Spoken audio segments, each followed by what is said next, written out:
بسم اللہ الرحمن الرحیم.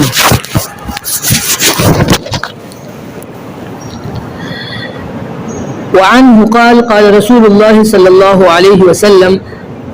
تو یہاں اب چونکہ اب عید کی چھٹیاں ہونے والی ہے اور ہمارے پاس اب وقت بہت کم رہ گیا ہے، تو اس لیے ہم صرف باقی جو باب الملاحم ہے اور جو اشراط الساعہ ہے ان کے منتخب احادیث، جو احادیث پچھلے یعنی ابواب میں نہیں آئے، تو ان احادیث کو منتخب احادیث کو صرف ان کی مختصر وضاحت کریں گے اور موجودہ زمانے کے ساتھ مختصر سی تطبیق کریں گے، اور اس تطبیق میں ہمارا منہج وہ اپنے اکابر کی کتابوں اور سنت کے مسلمہ اصول ہوں گے.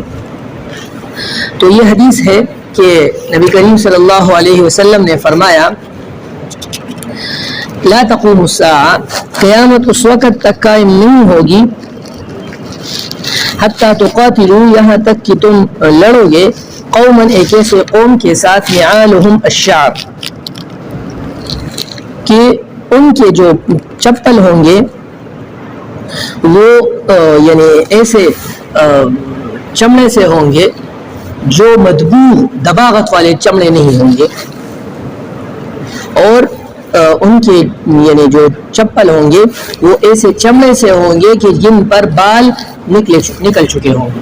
یعنی جو چمڑے کو جب دباغت دیا جائے تو اس سے بال گر جاتے ہیں، جب بال گر جاتے ہیں تب اس چمڑے سے چپل بنائے جاتے ہیں. لیکن وہ ایسے لوگ ہوں گے کہ ان کے چپل وہ ایسے چمڑے سے بنائے جائیں گے جو غیر مدبوغ ہوں گے، یعنی دباغت شدہ سے نہیں لیے دیے جائیں گے. وَحَتَّى تُقَاتِلُوا التُّرْكَ، اور یہاں تک کہ تم جنگ لڑو ترک کے ساتھ. تو ترک کون ہے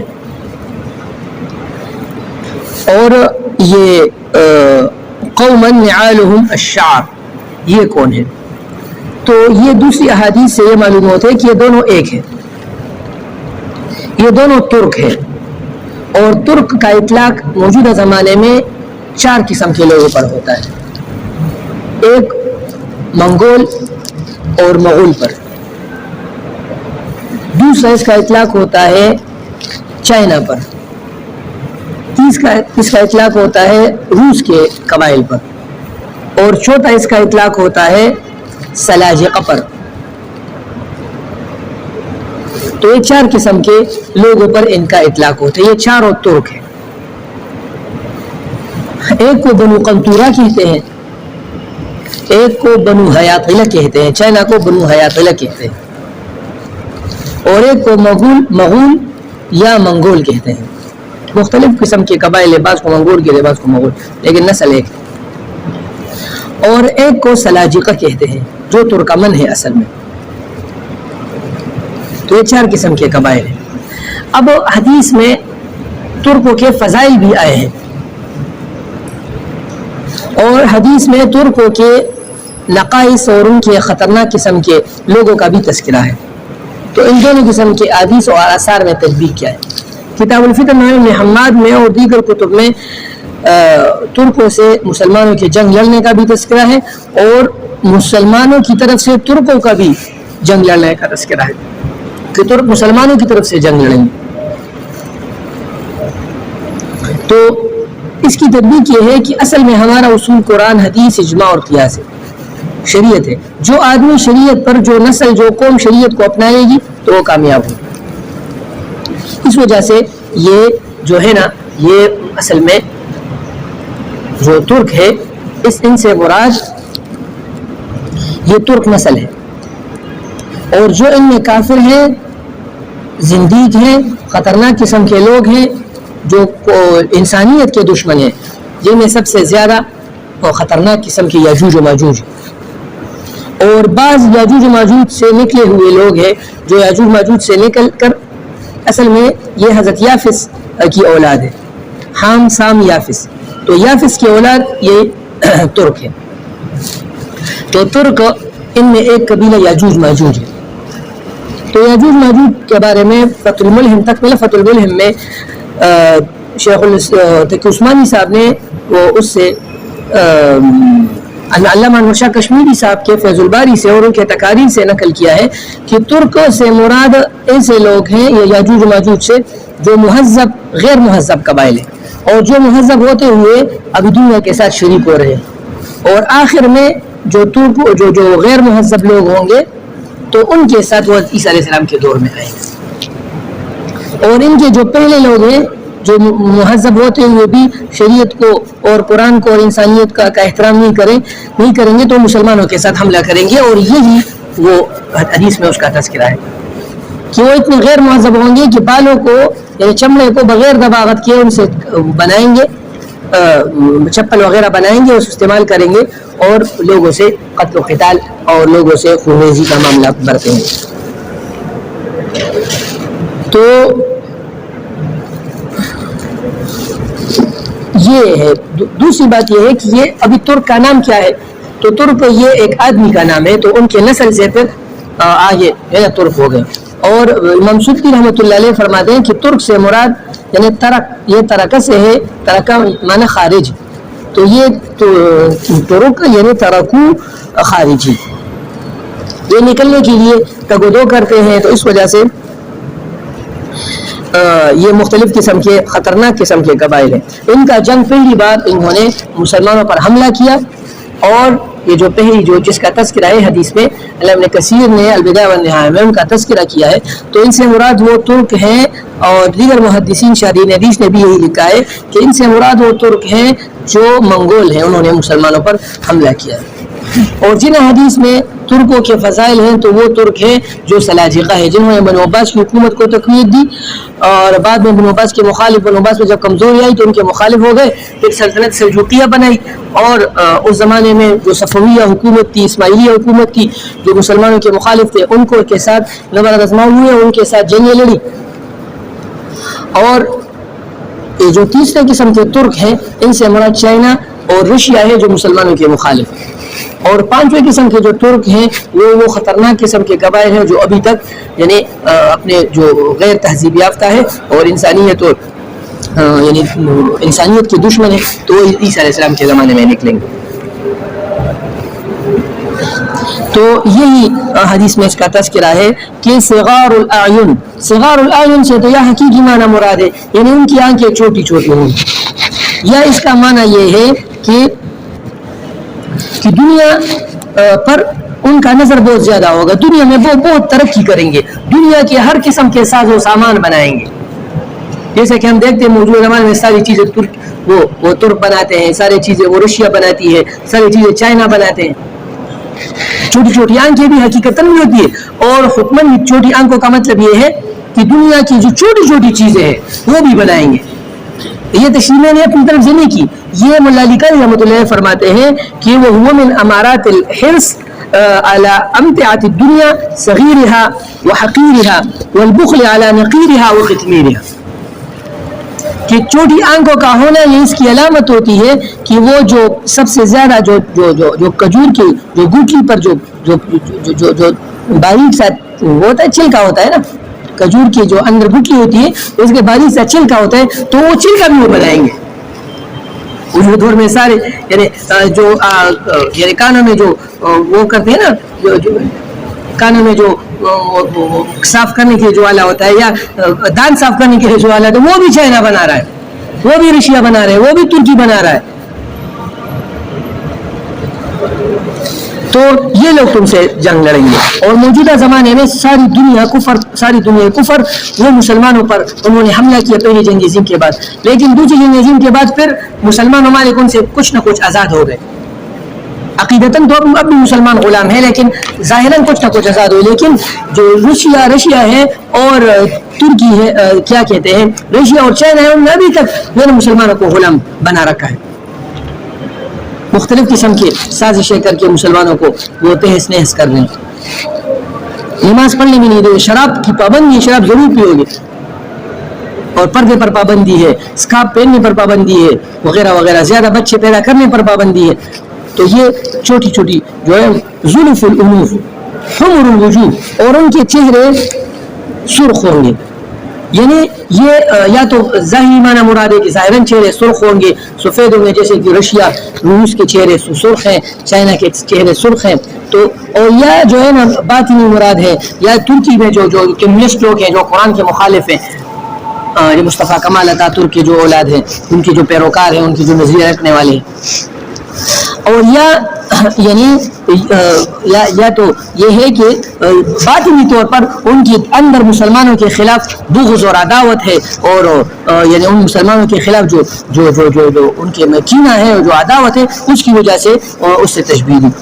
ظلف الانوف یعنی توڑی سی وہ ہوں گے، چھوٹی چھوٹی ناکوں والے ہوں گے، جو ایک تو ظاہری اعتبار سے چھوٹے ناکوں نہ، اور باطنی اعتبار سے مراد یہ ہے کہ یعنی حق بات نہیں سنیں گے، تو حق بات نہیں سنیں گے بھی، باطل کی طرف متوجہ ہوں گے، ان کے سامنے حق اور باطل میں کوئی فرق نہیں ہوگا، ہر جائز اور ناجائز چیز کھائیں گے، کیونکہ آدمی وہ چیز کھاتا ہے جو پاک ہو، جو ناپاک ہو اس کو نہیں کہتا، کیوں نہ بھی اس سے بدبو ہوتی ہے، تو اس کی ناک چھوٹی ہوں گی، مطلب بدبو اس کو ان کو پاسا نہیں دے، تو ہر جیسے اب یہ لوگ ہیں چائنا والے وہ مار بھی کہتے ہیں، سام بھی کہتے ہیں، اور کیا کہتے ہیں مینڈکی بھی کہتے ہیں، اور مختلف قسم کے ہر قسم بدبودار چیزیں وہ کہتے ہیں۔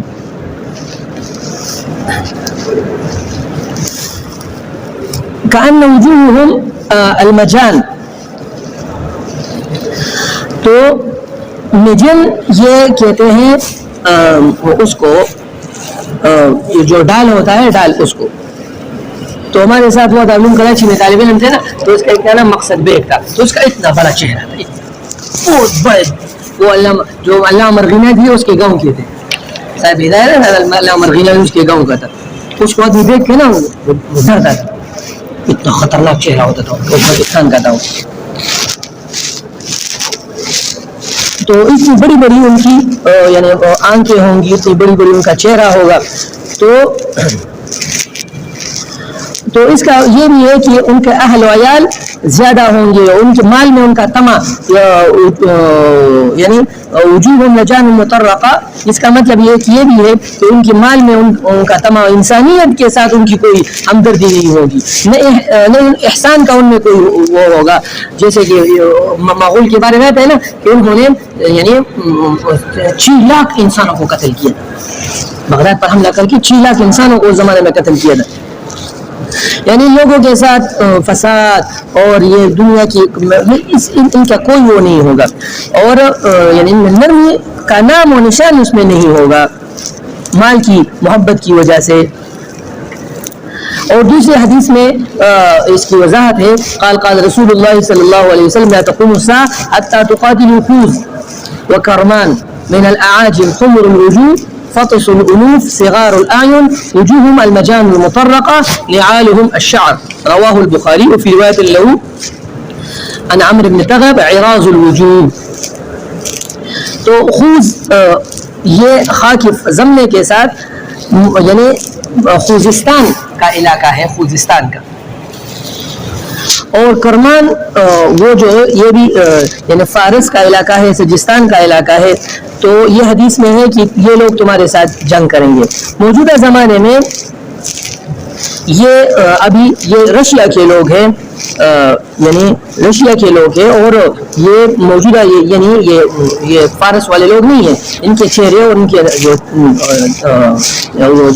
خد و خال ہے وہ ہماری طرح ہے، تو وہ مراد نہیں ہے، بلکہ اور مختلف قسم کے جو چنگیز خان کی جو نسل ہے، اور ہلاکو خان کا جو نسل ہے، اور جو چائنا کا جو نسل ہے، اور ترکی کا جو نسل ہے، اور یعنی اس کا جو نسل ہے روس کا، یہ اس سے مراد ہے۔ اور حدیث میں جو آثار العباد جو کتاب ہے معجم البلدان، ایک کتاب ہے جغرافیہ کا، تو اس میں علامہ یاقوت حموی نے لکھا ہے ترک کے بارے میں کہ اس سے مراد خوز و کرمان سے مراد روس ہے، روس کے جو قبائل ہے یہ ان کا اطلاق ترک پر ہوتا ہے، تو یہ مسلمانوں کے ساتھ یعنی لڑائی کریں گے، اور یہی جو مسلمان ہے یعنی یہی جو کیا کہتے ہیں جو روس نے ابھی افغانستان پر حملہ کیا، اور ازبکستان، تاجکستان، قرغیزستان پر حملہ کیا، اور تو یہی قیامت کی نشانی ہے، پھر شام پر حملہ کیا، تو یہی وہ قیامت کی نشانیاں ہیں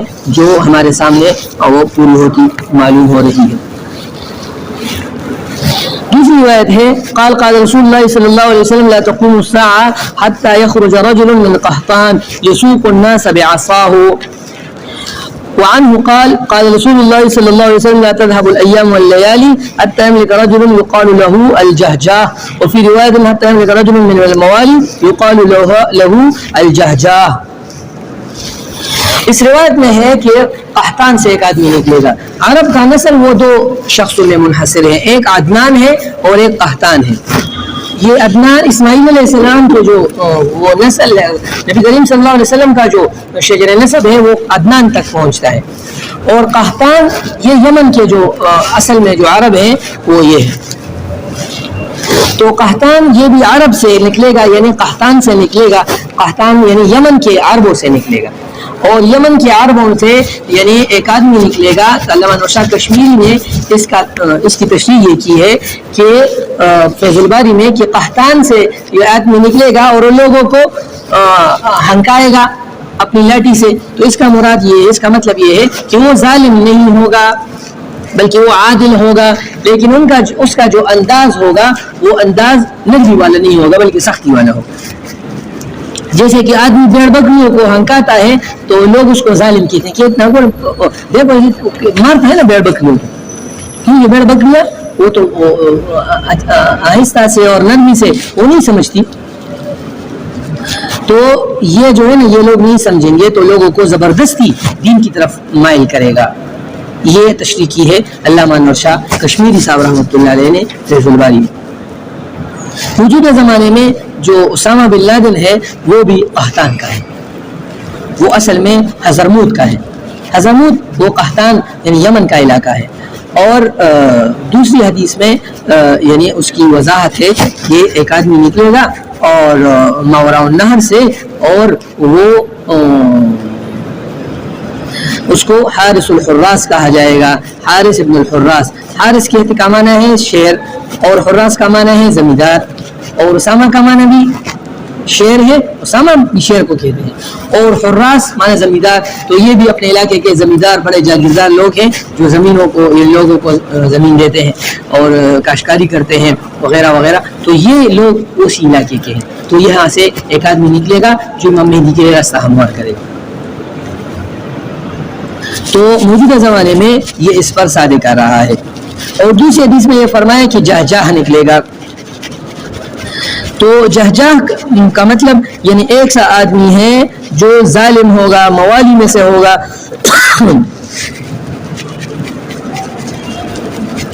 یعنی وہ مسلمانوں کو لوگوں کو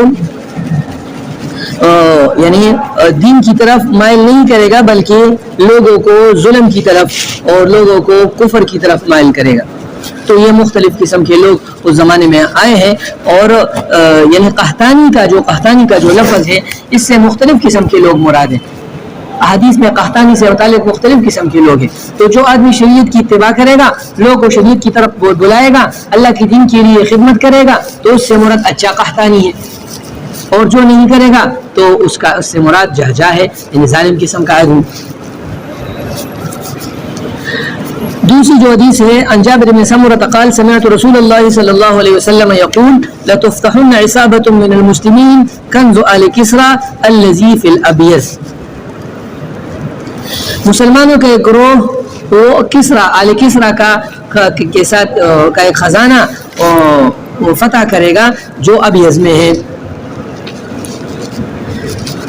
تو ابیض میں کون سا خزانہ ہے؟ ایک تو موجودہ جو قرآن محققین ہیں انہوں نے اس سے مراد ہمدان میں جو علاقہ ہے, ہمدان ان کا علاقہ ہے مدین میں, مدائن میں, اس کو شہرستان بولتے ہیں. تو اس سے یہ مراد لیا ہے. لیکن موجودہ زمانے میں ابیض, البیت الابیض وائٹ ہاؤس کو کہتے ہیں. وائٹ ہاؤس کو کیا کہتے ہیں؟ وائٹ ہاؤس, سفید گھر, البیت الابیض وائٹ ہاؤس. تو مسلمانوں کے گروہ بیت الابیض سے جنگ لے رہے گا, بیت الابیض سے جنگ لڑے گا, ان کو فتح کرے گا. مسلمان امریکہ جائیں گے اور امریکہ کو فتح کریں گے. اور وہاں انہوں نے جو مسلمانوں کا جو کسرا کا جو خزانہ مسلمانوں کے ہاتھ آیا تھا اور پھر تو یہ انہوں نے مسلمانوں سے قبضہ کر کے مسلمان علاقوں کو یعنی مغلوب کر کے مسلمان علاقوں سے انہوں نے سارا مال اکٹھا کر کے امریکہ لے کے گئے ہیں نا. تو مسلمان جائیں گے اور بیت الابیض یعنی وائٹ ہاؤس کو فتح کریں گے. سمجھ گئے آپ میری بات؟ دوسری حدیث ہے عن ابی ہریرہ قال قال رسول اللہ صلی اللہ علیہ وسلم هلك كسرى فلا يكون كسرى بعده وقيصر لا يهلكن ثم لا يكون قيصر بعده ولا تقسمن كنوزها في سبيل الله. وسمى الحرب الخدع او خدع دونوں قسم کے لغات ہیں اس میں. تو یعنی جنگ کا اصل جو مدار ہوتا ہے جنگ اصل میں یعنی کہ کس کو کہتے ہیں؟ جنگ اصل میں یعنی دھوکہ دینے کو کہتے ہیں. تو مسلمان کو چاہیے کہ کفار کو یعنی دھوکہ دے کر ان کے ساتھ جنگ کرے. اور اس کی وضاحت آگے حدیث میں آ رہی ہے. نافع بن عوف دوسرے حدیث میں یہ آگے آ رہی ہے, اس میں یہ فرمایا کہ تغزون نافع بن عتبہ قال تغزون قال رسول الله صلى الله عليه وسلم تغزون جزيرة العرب فيفتح الله ثم فارس فيفتح الله ثم تغزون الروم فيفتح الله ثم تغزون الدجال فيفتح الله. ان گزشتہ حدیث کی وضاحت اس میں آئی ہے کہ تم جزیرۃ العرب کو فتح کرو گے, جزیرۃ العرب کو فتح کرو گے. تو جزیرۃ العرب کو تو نبی علیہ السلام نے فتح کیا تھا. اس کا مطلب کیا ہے؟ اس کا مطلب یہ کہ آخری زمانے میں جزیرۃ العرب مسلمانوں کے ہاتھ سے نکل کر کفر کے ہاتھ میں چلا جائے گا. تو مسلمان دوبارہ اس کو فتح کرنے کے لیے کوشش کریں گے, اور وہ کوشش امام مہدی کی قیادت میں کریں گے. تو سب سے پہلے امام مہدی جزیرۃ العرب کو فتح کریں گے. ثم فارس, تو فارس کے ساتھ قتال کا تذکرہ نہیں ہے, دوسری حدیث میں ہے لیکن یہاں مسلم کی روایت میں نہیں ہے. تو اس کا مطلب یہ نکل سکتا ہے کہ فارس کے بعض لوگ امام مہدی کی قیادت میں امام مہدی کی قیادت کو تسلیم کر کے امام مہدی کا ساتھ دیں گے, اور بعض لوگ وہ امام مہدی کے ساتھ لڑائی کریں گے تو امام مہدی ان کو فتح کریں گے. ثم تغزون الروم, پھر تم روم کے ساتھ جنگ لڑو گے. روم کے ساتھ جنگ لڑنے کا مطلب یہ ہے کہ یعنی یورپ کے ساتھ تم جنگ لڑو گے, شام کے علاقے میں جنگ لڑو گے, تو اور اللہ تعالیٰ اس پہ بھی تمہیں فتح نصیب کریں گے. جس دوسرے حدیث میں اس کی وضاحت ہے کہ کفر کے جو جھنڈے ہیں وہ یعنی کفر کے 60-80 جھنڈے ہوں گے, اور ہر جھنڈے کے تحت 12,000 لوگ ہوں گے. تو تقریباً 9 لاکھ تک کفر کی فوج ہوگی ایک طرف, اور دوسرے مسلمانوں کی فوج ہوں گی, اور مسلسل جنگ ہوگی, اور آخر مسلمانوں کو فتح ہوگی. اس کے بعد جب دجال غصہ ہوگا تو غصہ ہو کے وہ نکلے گا, تو پھر تم دجال کے ساتھ جنگ لڑو گے. ثم تغزون الدجال ويفتح اللہ, پھر دجال کے ساتھ تم جنگ لڑو گے اور اللہ تعالیٰ اس پر تمہیں فتح نصیب کرے گا. تو دجال کے ساتھ جنگ لڑنے کا مطلب یہ ہے کہ دجال تو آخری زمانے میں آئے گا. تو اس کا مطلب ہے کہ دجال سے پہلے روم کے ساتھ معرکہ ہوگا. جیسے کہ انس رضی اللہ کی روایت ہے کہ سب سے آخر میں قسطنطنیہ فتح ہوگا. قسطنطنیہ کا اطلاق 2 شہروں پر ہوتا ہے. قسطنطنیہ ایک یہ قسطنطین نے بنایا تھا, جو اس نے 2 دارالخلافے بنائے تھے. ایک تو روم تھا, رومۃ الکبریٰ, جو موجودہ زمانے میں اس کو ویٹیکن سٹی کہتے ہیں, فاتیکان بولتے ہیں اس کو عربی میں, ویٹیکن سٹی انگلش میں بولتے ہیں, جو موجودہ زمانے میں اٹلی کے شہر روما میں ہے, اور وہاں مستقل حکومت ہے. پاپائیت کی حکومت کے گرنے کے بعد اس کی وہاں مذہبی حکومت رومۃ الکبریٰ یعنی اس میں ہے. اور دوسرا جو انہوں نے دارالخلافہ بنایا تھا وہ شام میں بنایا تھا, شام میں روم میں, جس قرآن میں اس کو اللہ تعالیٰ نے الف لام میم غلبت الروم سے تعبیر کیا ہے. تو قسطنطنیہ کا اطلاق وہ یعنی قسطنطین کے شہر پر ہوتا ہے جو سمندر کے کنارے پر ہے, جو موجودہ زمانے میں استنبول ہے. سلطان محمد فاتح نے اس کو فتح کر کے اس کا نام اسلامبول رکھ دیا. بعد میں لوگوں نے, مصطفیٰ کمال وغیرہ لوگوں نے اس کو استنبول کر دیا. اور تو یہ حدیث میں جو اس سے متعلق فتح کا تذکرہ آیا ہے, تو اس کا جو مراد ہے وہ اس کا مراد وہ یعنی روم, قرآن میں جو روم کا تذکرہ ہے اس سے مراد تو شام ہے. شام کے 5 ملک مراد ہے, جو دمشق ہے, جو لبنان ہے, جو اردن ہے, اور جو موجودہ زمانے کا جو فلسطین ہے, اور جو سعودی عرب کا جو شہر ہے تبوک کا علاقہ, یہ سارے شام میں آتے ہیں. جو نبی کریم صلی اللہ علیہ وسلم اور صحابہ کرام کے دور میں خلفائے راشدین کے دور میں فتح ہوا. لیکن شام کا جو دوسرا شہر ہے وہ معاویہ رضی اللہ عنہ کے دور میں قبرص فتح ہوا. عثمان رضی اللہ عنہ کے دور میں اور معاویہ رضی اللہ عنہ کے دور میں یہ فتح ہوا. پھر بعد میں جو سلطان وفات کے دور میں قسطنطنیہ فتح ہوا. اور آخری زمانے میں جو روم کے جہاد کا تذکرہ ہے اور قسطنطنیہ کے جہاد کا تذکرہ ہے تو وہ دوسرے حدیث میں روم کا تذکرہ ہے. تو اس سے مراد رومۃ الکبریٰ یعنی اٹلی ہے کہ سارا یورپ ختم ہو جائے گا. جب یورپ ختم ہو جائے گا تو دجال غصہ ہوگا اور دجال غصہ ہو کے پھر وہ اپنے قید سے نکل کر اور اپنے جو علاقہ ہے اس سے نکل کر مسلمانوں پر باقاعدہ خود اپنے ہاتھ سے یعنی حملہ کرے گا. تو اس حدیث میں یعنی اس کا تذکرہ ہے کہ مسلمانوں کے ساتھ یہ. تیسرا اور اس کی وضاحت آگے حدیث میں آئی ہے کہ مسلمانوں کے ساتھ مسلمانوں کا روم کے ساتھ جنگ ہوگا اعماق اور دابق کے علاقے میں.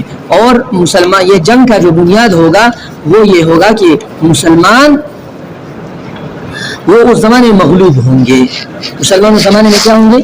مغلوب. تو مغلوبیت کے زمانے میں کفر مسلمانوں پر حملہ کرے گا, روم مسلمانوں پر حملہ کرے گا اور اس کے بعد پھر دجال نکلے گا. سمجھے آپ میری بات؟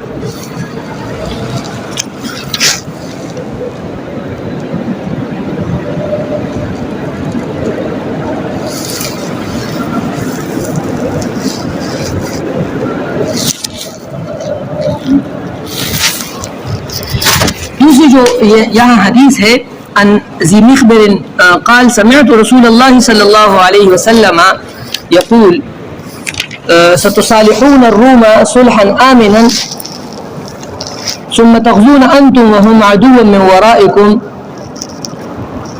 یہ حدیث نمبر 5428 نمبر حدیث ہے, 5428.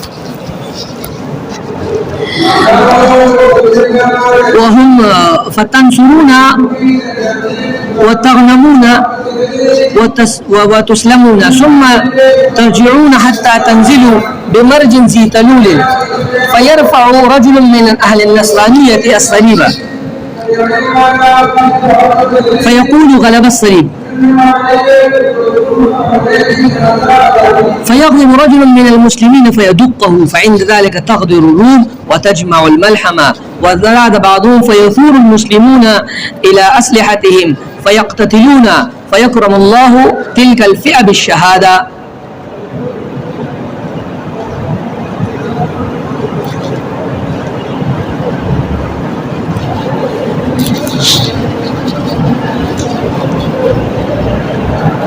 تو یہ حدیث, اس حدیث میں یہ ہے کہ مسلمان ذی مخبر یہ نجاشی جو بادشاہ تھا حبشہ کا تو اس کا بھائی ہے, وہ اس نے نبی کریم صلی اللہ علیہ وسلم سے نقل کیا ہے کہ مسلمان روم کے ساتھ صلح کریں گے. صلحاً آمنا, مسلمان روم کے ساتھ صلح کریں گے اور ایسا صلح ہوگا کہ اس میں مسلمان اور روم دونوں پرامن ہوں گے. جب روس نے افغانستان پر حملہ کیا تو اس وقت روم یعنی عیسائی دنیا, اس نے عیسائی دنیا اصل میں 3 قسم پر منقسم ہے. ایک ہے کیتھولک جو پرانے عیسائی ہیں, ان سے پھر الگ ہو گئے آرتھوڈکس جو رشین عیسائی ہے, اور ان دونوں سے الگ ہوا ہے پروٹیسٹنٹ عیسائی جو امریکہ اور برطانیہ کے عیسائی. وہ تو ظاہراً آپ کو اپنے آپ کو کیتھولک بولتے ہیں لیکن حقیقت میں وہ پروٹیسٹنٹ ہے اور اس کا اظہار بھی کرتے ہیں کہ ہم پروٹیسٹنٹ عیسائی ہیں. یعنی غامدیت کے جو لوگ ہیں تو اصل میں اپنے آپ کو مسلمان کہتے ہیں لیکن اصل میں تو وہ ہے سیکولر. تو اسے یہ بھی اپنے آپ کو عیسائی کہتے ہیں کیتھولک, لیکن اصل میں یہ ہے پروٹیسٹنٹ یعنی کلیسا اور مسلمان کلیسا کی اور بائبل کی مخالفت کرنے والے عیسائی. تو روم مسلمانوں کے ساتھ صلح کریں گے, فتغزون انتم تو تم مسلمان, وہم اور یہ روم اکٹھے جنگ لڑیں گے, عدو من ورائکم اپنے ایک اور دشمن کے خلاف. تو ایک اور دشمن سے مراد کون ہے؟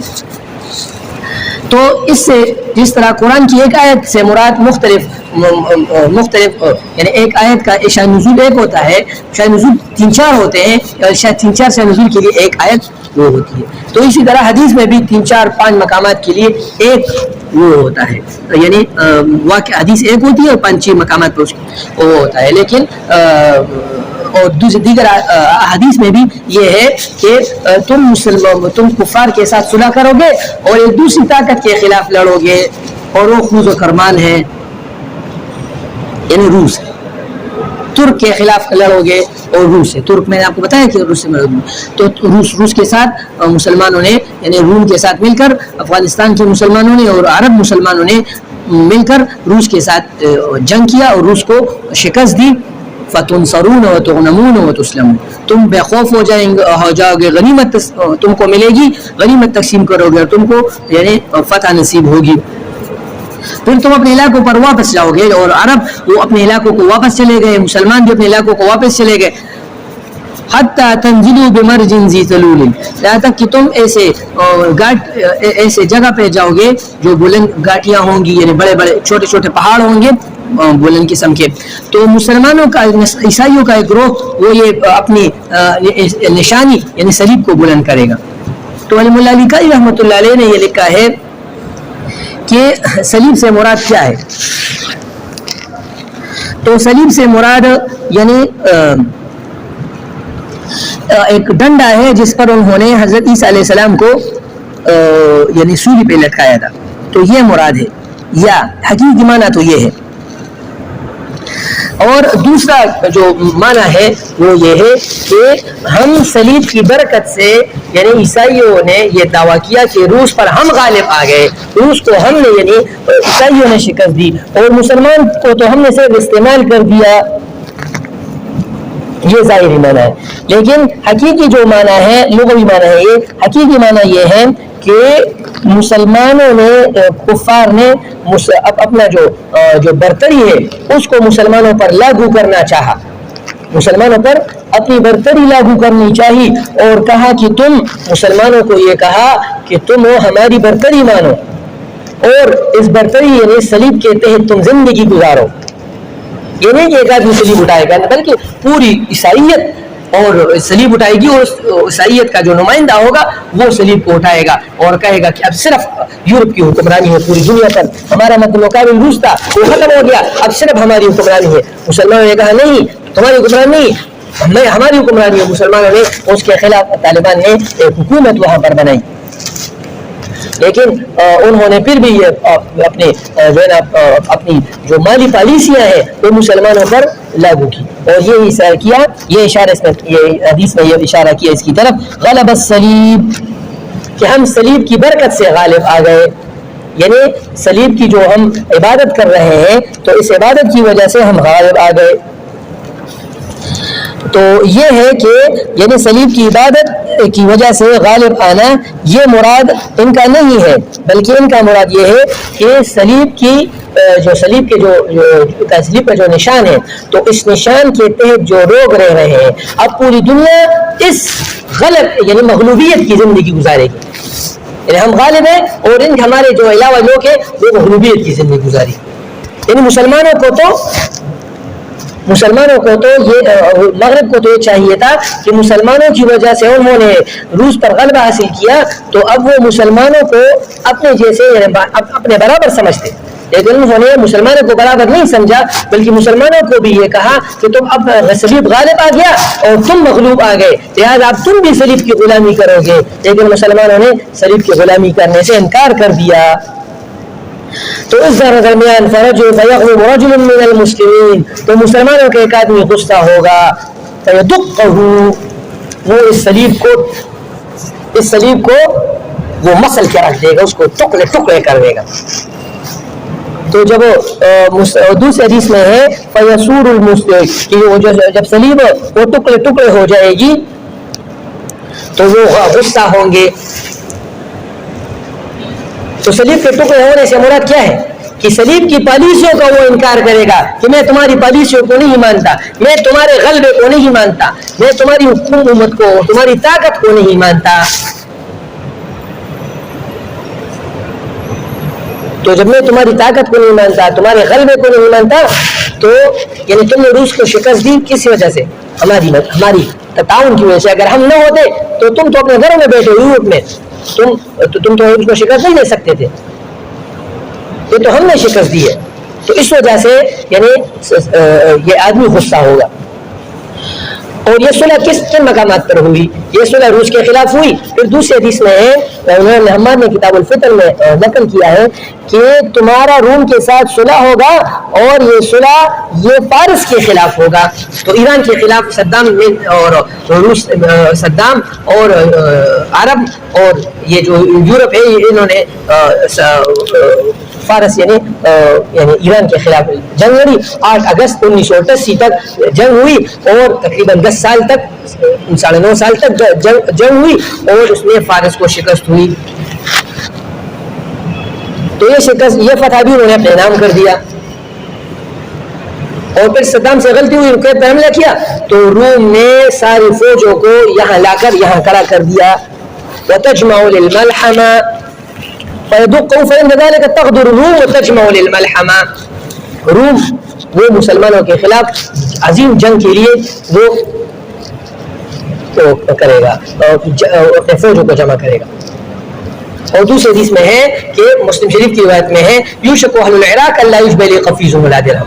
عراق پر اقتصادی معاشی پابندی آئے گی پوری دنیا سے. روم قیل من یمنعون ذاک قال من قبل الروم, روم یہ پابندی لگائے گا. اور یہ ہے روایت ہے کہ مسلمانوں کے ایک بادشاہ کفر کے مسلمانوں کے ایک بادشاہ دوسرے مسلمان کی حکومت پر حملہ کرے گا. یعنی صدام نے حملہ کیا کویت پر اور مسلمانوں کا یہ جو جس پر حملہ ہوا ہے, کھڑے ہو جاؤ کتاب پکوات میں. تو مسلمانوں کا جو بندہ ہے یا جو بادشاہ ہے یہ روم کے پاس جائے گا اور روم کا جو کفر ہے وہ یہاں لائے گا جزیرۃ العرب میں لائے گا. تو یہ ملحمۃ الکبریٰ کا افتتاح ہوگا. تو اس کو چیلنج کرتے ہوئے روم نے کہا کہ اب ہماری پالیسی آ گئی, ہم روس کو بھی ہم شکست دی اور ہم نے اپنی فوجیں جزیرۃ العرب میں بھی لائی, لہٰذا اب ہماری پالیسی غالب ہو گئی. تو اس پالیسیوں کے غلبے کے بعد مسلمانوں کے ایک آدمی غصہ ہوا اور اس نے صلیب کو ٹکڑے کیا, ان صلیب کی پالیسیوں کا انکار کیا اور وہ پاکستانی تھا جس کا یسوف الناس بعصاہ کی اسامہ بن لادن تھا. اس نے ورلڈ ٹریڈ سینٹر پر حملہ کر کے فیدقہ اس کو مسل کے رکھ دیا. تو جب اس کو مسل کے رکھ دیا تو وہ انہوں نے حملہ کیا افغانستان پر. افغانستان کے پر یہ حدیث میں دیکھو نا کہ افغانستان پر حملہ کیا. افغانستان پر حملہ کیوں کیا؟ حدیث میں ہے نا کہ قالت الروم خلوا بیننا وبین الذین صبوا منا نقاتلهم, کہ ہمارے جو آدمی ہے اسامہ تو ان کی طرف سے لڑ رہا تھا نا روس کے ساتھ, تو یہ ہمارا آدمی ہے. ان کی دماغ میں تھا, حقیقت میں ویسا نہیں تھا لیکن ان کے دماغ میں تھا کہ ہمارے جو آدمی ہے یہ ہمارے, اب انہوں نے ہمارے ملک کی پالیسی کی مخالفت کی ہے لہذا اس کو گرفتار کر کے ہمیں دے دو. یہ کس نے کہا؟ روم نے, امریکہ نے کہا, روم نے کہا, یورپ نے کہا. کس کو کہا؟ افغانستان کو کہا. فَقَالَ الْمُسْلِمُونَ لَا وَاللَّهِ لَا نُخَلِّي بَيْنَكُمْ وَبَيْنَ إِخْوَانِنَا, ہم تم کو اپنا بھائی وہ ہم تم کو حوالہ نہیں کریں گے. فَيُقَاتِلُونَهُمْ, وہ مسلمانوں کے ساتھ جنگ لڑیں گے. یہ دیکھو نا, یہ ابھی یہاں یہ تشریح میں تمہیں اپنی طرف سے کر رہا ہوں, میں تمہارا دماغ یہ ہوگا کہ یہ مولوی صاحب اپنی طرف سے کر رہا ہے. یہ تمہیں میں مولا علی قاری کی عبارت سنا رہا ہوں, علامہ طیبی کی عبارت سنا رہا ہوں, علامہ تورپشتی کی عبارت سنا رہا ہوں. وہ یہ کہہ رہے ہیں کہ قالت الروم خلوا بيننا وبين الذين سبوا منا بناء على الفاعل, یعنی یہ فعل معروف ہے. نقاتلهم, اس کا مطلب یہ ہوگا کہ تم یہ آدمی ہمیں حوالہ کرو, ہم تمہارے ساتھ جنگ نہیں کریں گے, ہم اس کے ساتھ جنگ کریں گے. تو اس کا مطلب کیا تھا؟ مسلمانوں میں تفریقہ ڈالنا تھا نا. یہی بات مولا علی قاری نے لکھی ہے, یریدون بذلک مخاتلۃ المؤمنین ومخادعۃ بعضهم عن بعض ويبغون به تفریق کلمتهم. مسلمانوں کو آپس میں دھوکہ دینا, مسلمانوں کو تقسیم کرنا اور مسلمانوں کو آپس میں لڑانا مقصود تھا. والمرادون بذلک, ان سے مراد کون ہے؟ سبوا منا سے مراد کون ہے؟ الذین غزوا بلادهم, وہ مومنین ہیں جو ان کے شہروں پر حملہ کر چکے ہوں گے. یہ حملہ کس نے کیا؟ عرب مجاہدین نے کیا, اسامہ نے کیا. فَسَبَوْا ذُرِّيَّتَهُمْ, اور ان کے لوگوں کو, ان کی نسل کو یعنی ماریں گے اور ان کی نسل کو گرفتار کریں گے. وقال ابن الملك وروي سبو, سبو نہیں سبو, قال القاضي ببناء المعلوم وهو الصواب، وقال النووي كلاهما صواب لأن عساكر المسلمين في بلاد الشام ومصر كانوا. قال الطربسي والأزهر هذا القول يكون بعد الملحمة الكبرى الذين تدور وحاها بين الفئتين بعد المصالحة والمناجزة لقتال عدو يتوجه إلى المسلمين وبعد غزوة الروم لهم، وذلك قبل فتح القسطنطينية فيطأ الروم أرض العرب. روم عرض عرب پر وہ حملہ کرے گی اور اس کو پاؤں تلے رون دے گی حتی ینزل بأعماق. یہ مراد ہے. تو یہ ہو گیا نا، وہاں ہو گیا نا ملا عمر کے ساتھ. تو مسلمانوں نے اس طرح کیا. تو اب انہوں نے یہ کہا کہ تغدر الروم، تو روم مسلمانوں کے ساتھ میں صلح کو توڑ دیں گے، وتجمع للملحمہ، اور جنگ عظیم کے لیے تیاری کریں گے. وزاد بعضهم فيصور المسلمون الى اسلحتهم، کہ مسلمان بھی اپنے اسلحوں کی طرف بھاگ کر دوڑ کر یعنی غصہ ہو کر چھلانگ لگا کر اپنے اسلحہ کو اٹھائیں گے اور فیقتتلون، اور ان کے ساتھ جنگ لڑیں گے. کن کے ساتھ؟ 20 سال تک طالبان نے جنگ لڑی نا. تو ويكرم الله تلك العصابة بالشهادة، ان میں سے بعض لوگوں کو شہادت نصیب ہوگی اور بعض لوگوں کو فتح. اسامہ اور ان کے گروہ کو شہادت نصیب ہوئی اور افغانستان کے گروہ کو فتح نصیب ہوئی. آپ سمجھ لیں میری بات. تو ایک اہم حدیث یہ تھی.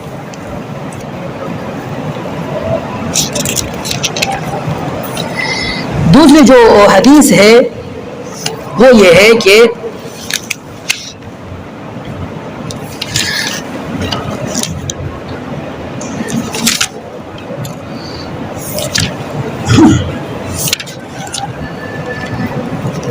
عن عوف بن مالك قال اتيت النبي صلى الله عليه وسلم في غزوة تبوک، کہ عوف بن مالک رضی اللہ عنہ کہتے ہیں کہ میں نبی کریم صلی اللہ علیہ وسلم کے پاس غزوہ تبوک کے موقع پر آیا. وهو في قبة من ادم، اور آپ صلی اللہ علیہ وسلم چمڑے کے ایک خیمے میں تشریف فرما تھے. تو کسی نے قیامت کے بارے میں پوچھا، فقال اعدد ستا، 6 نشانیوں کو گنو، بین یدی الساعہ، قیامت سے پہلے جب 6 نشانیاں ہوں گی تو اس کے بعد پھر قیامت آئے گا.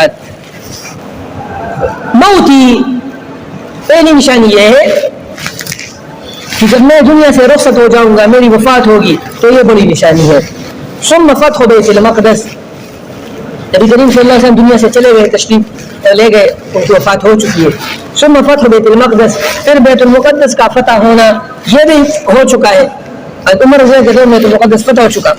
ثم موتان كقعاص الغنم يأخذ فيكم كقعاص الغنم، پھر مسلمانوں میں ایک وبا آئے گی جو تمہارے بدنوں کو، تمہارے جسموں کو اس طرح پکڑے گی جیسا کہ بکریوں پر ایک بیماری آتی ہے تو وہ پھر باقی نہیں رہتی اس بیماری کی وجہ سے، اور وہ یعنی بکریوں پر اور یہ جو ہے نا کیا کہتے ہیں جانوروں پر ایک بیماری آتی ہے، جیسے ابھی ایک بیماری ہے یہ جانوروں پر، تو ایسی بیماری آئیں گی اور وہ تم پہ بھی آئیں گی.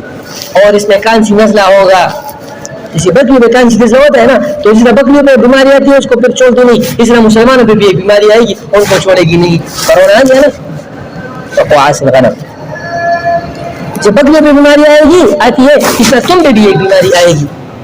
جب بکری بیماری میں اس پہ نزلہ زکام آتا ہے نا، تو تم پہ بیماری آئے گی، اس میں نزلہ زکام آئے گا. ثم استفاضة المال، پھر مال کثرت سے ہوگا، حتى يؤتي الرجل 100 دینار فيظل ساخطا، پھر ایک آدمی کو یہاں تک کہ 100 دینار ملیں گے تو وہ 100 دینار کو لینے کے بعد بھی ناراض ہوگا. کتنی تھوڑی سی مزدوری، مطلب یہ کہ مہنگائی ہوگی، خرچے زیادہ ہوں گے، تو اس وجہ سے وہ تھوڑی مزدوری پر ناراض ہوگا. ثم فتنة، تو ایک فتنہ آئے گا، لا يبقى بيت من العرب الا دخلته، کہ اس فتنے سے عرب کا کوئی گھر بھی نہیں بچے گا. جیسے کہ موجود زمانے میں موبائل ہے، انٹرنیٹ ہے، ٹی وی ہے، فحاشی ہے، عریانی ہے، مال کی محبت ہے، جاہ کی محبت ہے، عہدے کی محبت ہے، فتنوں کی کثرت ہے، بے حیائی کی کثرت ہے، عورتوں کے ننگا اور بے پردہ ہونا ہے، وغیرہ وغیرہ. ثم ہدنا، پھر صلح ہوگی، بینکم، تکون بینکم و بین بنی الاسفر، تمہارے اور گوروں کے درمیان. اسفر یعنی وہ لوگ جس کے بال زرد، ان کے بال اسفر ہو نا، زرد ہو، وہ گورے ہوتے ہیں نا یہ انگریز، ان کے ساتھ تمہاری صلح ہوگی تو صلح وہ کیسے ٹوٹے گی؟ اس کی پیچھے وضاحت آ گئی نا، فَيَغْدُرُونَكُمْ، وہ تمہارے ساتھ غداری کریں گے، فَيَأْتُونَكُمْ، تو وہ غداری کے بعد وہ آئیں گے تحت 80 غایا، 80 جنڈوں تلے، تحت کل غایت 12,000 ہر جنڈے کے نیچے 12,000 لوگ ہوں گے، اور پھر روم کی لڑائی ہوگی، پھر جو ہے دابق کی لڑائی ہوگی، پھر افغانستان کا جنگ ہوگا، پھر عراق کی لڑائی ہوگی، اس کے بعد امام مہدی کا ظہور ہوگا، اور اس کے بعد پھر دوبارہ روم سے لڑائی ہوگی۔ تو یہ ساری نشانیں پوری ہو چکی ہے نا، اب کس کا انتظار ہے؟ تو انتظار کے دوران لوگ اب تمہیں امام مہدی کا انتظار ہے نا، تو انتظار کے دوران لوگ کیا کرتے ہیں؟ بس ہاتھوں پہ ہاتھ دھرے انتظار کرتے ہیں۔ تمہارا کوئی مہمان آ رہا ہے، تمہارا بھائی آ رہا ہے، اس کی شادی ہے، تو تم کیا کرو گے؟ میرے بھائی تم کیا کرو گے؟ تیاری کرو گے نا۔ تیاری کس کے لیے کرو گے؟ نماز کی تیاری کرو گے، روزے کی تیاری کرو گے، تو فرض ہے اس کو، تو اس سے تو وہ چھوٹنا ہی۔ تم چہرے سے روزہ لگاؤ گے تو اس کے لیے جہاد کرو گے نہیں، اس کا اپنا کام ہے بھائی، اس کے لیے چپل خریدنے ہیں، اس کے لیے کپڑے خریدنے ہیں، اس کے لیے چاول خریدنے ہیں، اس کے لیے، تو اس لیے امام مہدی کے لیے جو اپنی تیاری ہے وہ ہے۔ تو ہر ایک چیز کی تیاری اس کی مناسبت سے ہوتی ہے، مثلا ہر ایک کام کی تیاری اس کی مناسبت سے ہوتی ہے، جس کی میں نے مثال دی۔ تو اسی طرح امام مہدی کی آنے کی تیاری بھی اس کی مناسبت سے، اس کی مناسبت سے تیاری ہے۔ تو جو آدمی اس کی مناسبت سے تیاری نہیں کرے گا، مثلا ابھی جو کالوں کا موسم آ رہا ہے، قربانی ہے، تو اب ہم عبادت کریں، سے روزے پہ چلے جائیں، جہاد کے لیے چلے جائیں، تو اس سے مدرسے کے خرچے پورے ہوں گے؟ کیوں؟ اس کا اپنا میدان ہے بھائی، اس کا اپنا میدان ہے۔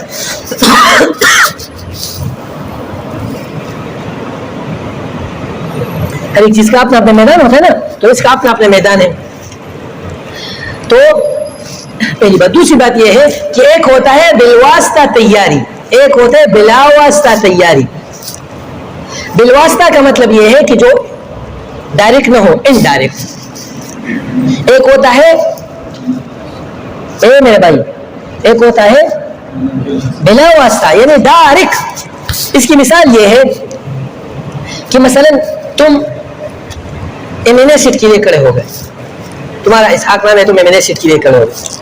ابھی تمہارا ایم کے لیے جو انتخاب ہو رہا ہے، تو اب ہم تمہارے ساتھ تیاری کر رہے ہیں، تو کس طرح تیاری کریں؟ الیکشن سے پہلے ہم تیاری کس طرح کریں؟ اس کا مطلب نہیں کہ الیکشن جائز ہے، اس سے میں عرض نہیں کر رہا، اس میں واسطہ نہیں، میرا مطلب تمہارے سمجھانا ہے امام مہدی کی نصرت سے متعلق۔ اس کا مطلب کیا ہے کہ تم یعنی اشتہارات چھاپو گے، لوگوں کے ساتھ ملاقات کرو گے، لوگوں سے وعدے لو گے کہ مجھے ووٹ دو، ماں کی ووٹ کے دے، تم یہ کہو گے نا لوگوں کو، تو یہی مطلب ہے نا تمہارا کہ مجھے ووٹ دو، میں تمہیں نوٹ دوں گا۔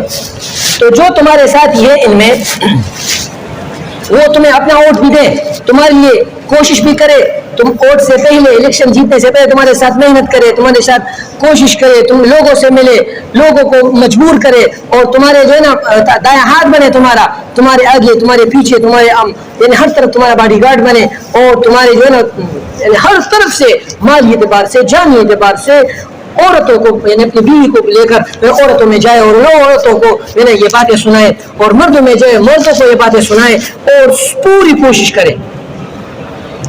ایک قسم کے لوگ یہ۔ دوسرے قسم کے لوگ یہ ہے کہ وہ صرف تمہارے ساتھ مالی تعاون کر رہے ہیں، تمہارے ساتھ تگودو نہیں کر رہے، مجھے توجہ دو بھائی۔ تیسرے قسم کے لوگ وہ ہیں جو تمہارے ساتھ صرف ہاتھ پیر سے مدد کر رہے ہیں، پیسے نہیں دے رہے۔ چوتھے قسم کے لوگ وہ ہیں جو تمہارے ساتھ ووٹ دے رہے ہیں لیکن تمہارے ساتھ مدد نہیں کر رہے۔ پانچویں قسم کے لوگ وہ ہیں جو تمہارے ساتھ یعنی لوگوں کو جو دعوت بھی دے رہے ہیں، ووٹ بھی دے رہے ہیں، دعائیں بھی کر رہے ہیں لیکن پیسے نہیں دے رہے۔ اور ایک قسم کا لوگ وہ ہیں جو صرف دعائیں دے رہے ہیں بس۔ ابھی تم نے الیکشن جیتا تو تمہارے ساتھ یعنی کس نے زیادہ تعاون کیا؟ جو تمہارے ساتھ، جو اپنے بچوں کو، اپنے بیوی کو، اپنے خاندان کو، تمہارے ساتھ اپنے مال کو، اپنے جان کو کپایا، محنت کیا اور تمہیں جتوایا، تو ابھی تم کس کی مانو گے؟ تمہارے تعلق کس سے ہوگا؟ لوگ کیا کہیں گے کہ اس کا نصرت کرنے والا کون ہے؟ جو پہلا گروہ ہے نا. تو اسی طرح تم امام مہدی کی محنت بھی سمجھو کہ امام مہدی کے آنے سے پہلے تم نے اس کی مدد کی، اس کی طرف لوگوں کو بلایا، اس کی طرف لوگوں کو سمجھایا، فتنوں سے لوگوں کو بچایا، اس کے لیے مالی تعاون، اس کے لیے جان کی تعاون، اپنے بدن کی تعاون، اپنی تربیت، اور اسی طرح امام مہدی کے پاس جا کر اس کو بیت پر مجبور کرنا، اس کو تلاش کرنا، اس کو بیت کے لیے لے کے آنا، حرم شریف میں اس کو بیت کے لیے آنا، پھر اس کی خلافت کا اعلان کرنا، پھر اپنے جان کو اپنے مال کو خطرے میں ڈالنا، پوری دنیا کی طاقتوں کو چیلنج کرنا، اور پھر اس کے ساتھ پہاڑوں میں زندگی گزارنا. پھر پوری دنیا سے جب لوگ امام مہدی کی نصرت کے لیے آئے اور امام مہدی کے لیے کے ساتھ کھڑے ہو جائیں اور امام مہدی جنگ جیت لے اور جزیرۃ العرب کو فتح کرے، اور اس کے بعد پھر فارس کو فتح کرے، اور اس کے بعد پھر روم کو فتح کرے، پھر دجال کو فتح کرے، اور اس کے بعد عیسیٰ علیہ السلام جب آئے گا تو اب تمہارا ساتھ، اب امام مہدی کی نصرت کا جب رزلٹ نکلے گا تو رزلٹ میں ایک نمبر پر کون آئے گا؟ دوسرا آدمی وہ ہے کہ جس نے صرف دین کے کام کیا، مثلا جس نے صرف تبلیغ کا کام کیا. تو ہم یہ نہیں کر رہے کہ یہ دین کا کام نہیں ہے، یہ بالواسطہ نصرت مہدی ہے. ہر نصرت دین نصرت مہدی ہے، لیکن بالواسطہ.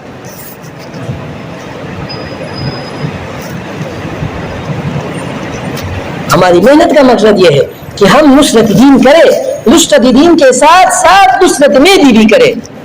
اور یہ جو لوگ دوسرے ذرات ہیں ان کی محنت کا مقصد یہ ہے کہ ہم نصرت مہدی کریں، نصرت دین کریں، لیکن یہ بالواسطہ نصرت دین ہے. یہ بالواسطہ اور بلا واسطہ کا فرق جب آپ کو سمجھ نہیں آئے گا تب آپ سرگردان ہوں گے، اور یہ بات سمجھ میں نہیں آئے گی آپ کی. تو آج آخری درس ہے مشکات کا، اور اس درس کا خلاصہ یہ ہوا کہ یہ فتنوں کا دور ہے. جس طرح حدیث جبریل میں ایمان، اسلام، احسان کا تذکرہ ہے، اسی طرح قیامت و علامات قیامت کا بھی تذکرہ ہے. علامات قیامت میں 4 باتیں اہم ہیں. ایک ہے فتنوں کا تذکرہ، دوسرا ہے امام مہدی کا تذکرہ، تیسرا ہے دجال کا تذکرہ، چوتھا ہے عیسیٰ علیہ السلام کا تذکرہ. جس طرح فتنوں سے، جس طرح نماز کرنے سے ہوتا ہے، صرف ترغیب کرنے سے، اب میں تم نماز کی ترغیب دو، ذکر کی ترغیب دو، تلاوت کی ترغیب دو، قرآن کی تلاوت کرو کی ترغیب دو، لیکن کر نہیں رہے تو اس سے فائدہ ہوتا ہے؟ نہیں. ایمان کا مطلب یہ ہے کہ اعمال کرنا، اللہ پر ایمان لانا اور اس کے ساتھ ساتھ اعمال کرنا. تو جب تم ایمان کی دعوت دو گے، خود اعمال کرو گے، تب ایمان کام آئے گا. اسی طرح فتنوں سے جب بچو گے، لوگوں کو بچاؤ گے، تب کام دے گی یہ احادیث. اس طرح احسان کا مطلب یہ ہے کہ بغض، حسد، کینہ، تکبر، حب جاہ و مال کو نکالنا، صبر، شکر، توکل، الہیت، رضا و اخلاص کو اپنے اندر سمونا، یہ ہے احسان. اللہ کی عبادت اس طرح کرنا جس طرح اللہ نظر آ رہا ہے. اللہ کی عبادت اس طرح کرنا کہ میں اللہ کو نظر آ رہا ہوں. یہ تصور اپنے اندر سمونا، یہ ہے احسان کی محنت. تو جو آدمی احسان سے متعلق حدیث پڑھے اور یہ محنت نہ کرے، ذکر نہ کرے، تکبر کو نہ چھوڑے، بغض کو نہ چھوڑے، حسد کو نہ چھوڑے، کینے کو نہ چھوڑے، عداوت کو نہ چھوڑے، اور صبر، شکر، اخلاص، توکل، الہیت اپنے اندر نہ سموئے، تو کیا وہ ان حدیث پر عمل پیرا ہو سکتا ہے؟ اسی طرح فتنوں سے متعلق حدیث ہے. اسی طرح امام مہدی سے متعلق حدیث ہے. جو آدمی کہے کہ امام مہدی حق ہے، یقین تو ہے اس کا، آپ کا یقین ہے نا، تو یقین کا مطلب کیا ہے؟ عمل. یقین کا مطلب کیا ہے؟ عمل. تو اس کے لیے عمل کرے. جب تمہیں پتہ چلا کہ یہ ساری احادیث ابھی موجودہ زمانے میں پوری ہو رہی ہے تو اس کے مطابق عمل کرنا. اس کے مطابق عمل متعدد باتیں. پہلی بات ان احادیث کو سمجھنا، دوسری بات ان احادیث کو پڑھنا اور سمجھنا، ان احادیث پر عمل کرنا، ان احادیث کو کی دعوت دینا، ان کو پھیلانا، ان احادیث کی طرف لوگوں کو بلانا، اور اس کے مقتضا کو اپنے اندر سمونا. اس کا مقتضا 3 باتیں ہیں: حب مال کو چھوڑنا، حب جاہ کو چھوڑنا، اور اپنے وطن اور اپنے اہل و عیال کی محبت کو دل سے نکالنا، اور مکہ کی طرف رخ کرنا. وفروا الی اللہ، انفروا. یہ ہے امام مہدی کی محنت کا مقصد. امام مہدی یہاں آئیں گے مسجد فردوس خان میں یا مکہ میں آئیں گے؟ مکہ میں آئیں گے. تو جب مکہ میں آئیں گے تو اب جانے کی تیاری کہاں تک کرنی ہے؟ جو آدمی مکہ جائے گا وہ امام مہدی کا ساتھی ہوگا. جو نہیں جا سکتا تو وہ یہاں امام مہدی کے لیے لوگوں کو تیار کرے تاکہ وہ جائے. یہی ہے نصرت. نصرت کس کو کہتے ہیں؟ ہاتھ پاؤں سے مدد کرنا، اس کو نصرت بولتے ہیں. اس کو نصرت نہیں بولتے. آپ سمجھ رہے میری بات؟ سمجھ رہے نا؟ صلی اللہ تعالی علی خیر خلقہ محمد و علیہ وسلم.